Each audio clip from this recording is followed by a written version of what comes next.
Sir, thank you very much. I stand here in support of this very important bill that we are all discussing today.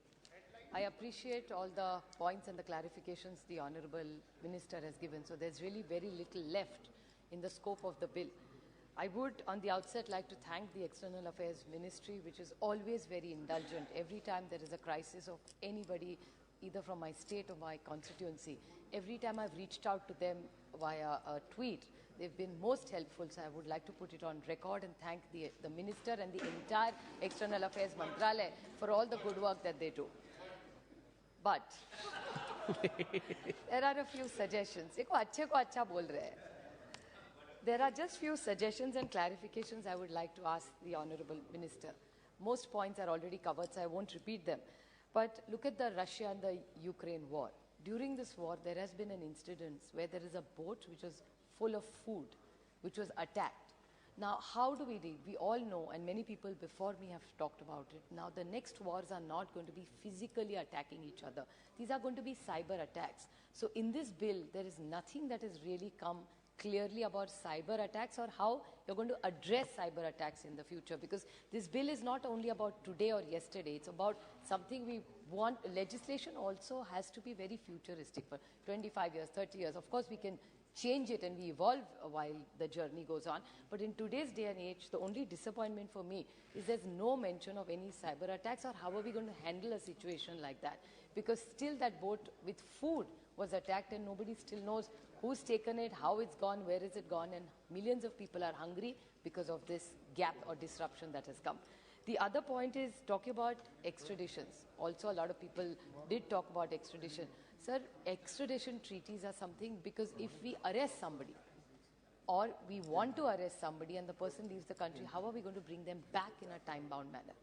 Because otherwise they'll be going. And I didn't want to make it political, but I would just like to give a small example. And please, I'd like to put it on record. I'm just drawing parallels for laws that we have made. And I'd like to give two examples. It's like the Nirav Modi case. Have you been able to extradite him and bring him back? The answer is not yet. So this is not a political point, but if we not been able to bring somebody back who has created such a big fraud, is what we hear from the government for so many years, how are you going to implement this law is my first question. That's the parallel I'm drawing.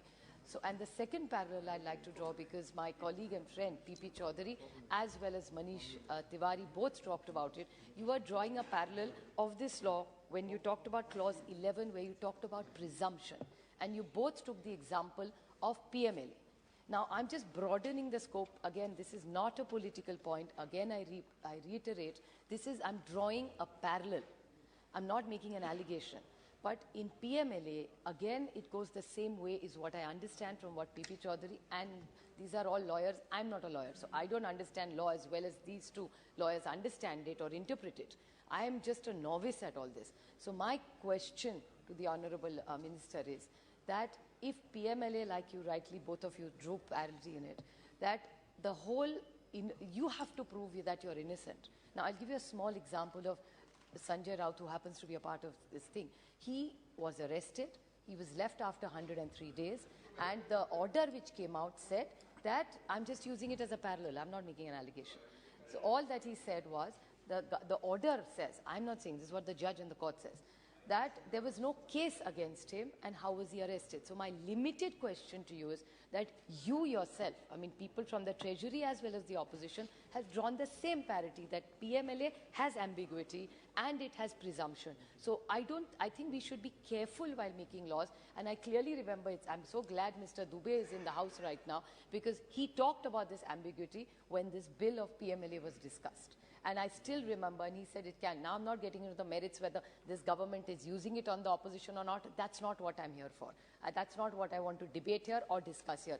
My limited point is that when we make laws which are so important, and if we feel, and like a consensus of the House, that everybody is supporting this law, but if there is ambiguity and there is presumption, then should we make, maybe mistake, maybe a wrong word, But should we follow, if we have doubts about what we did in PMLA, should we repeat those ambiguities and presumptions so that no law should get misused? That's my limited point.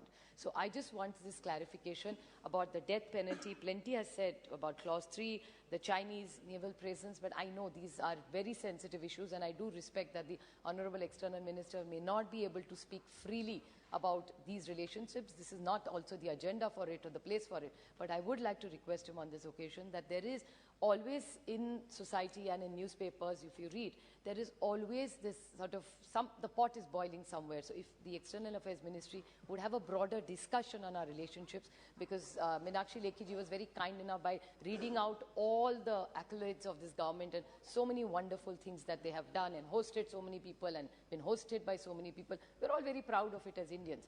But we would like to know, and why not have a broader discussion on China-India relationship? I think this bill is welcome, but we can't leave China and our relationship with all our neighbors when we discuss these kind of bills. So my only request to you is, if while I draw these two parallels, one, you missed my one point, so I'll just repeat it quickly, is about cyber attacks. Because in Russia and Ukraine, in that entire fight, there were food ships which were taken. Now, how do you bring accountability, or who do you really punish in such a situation, which is not covered here? So just two short points, either cyber attack clarification, and Mr. Chaudhary and Manish Tiwari drew the parallel of PMLA. So if you could kindly clarify. And I support this bill. Thank you very much.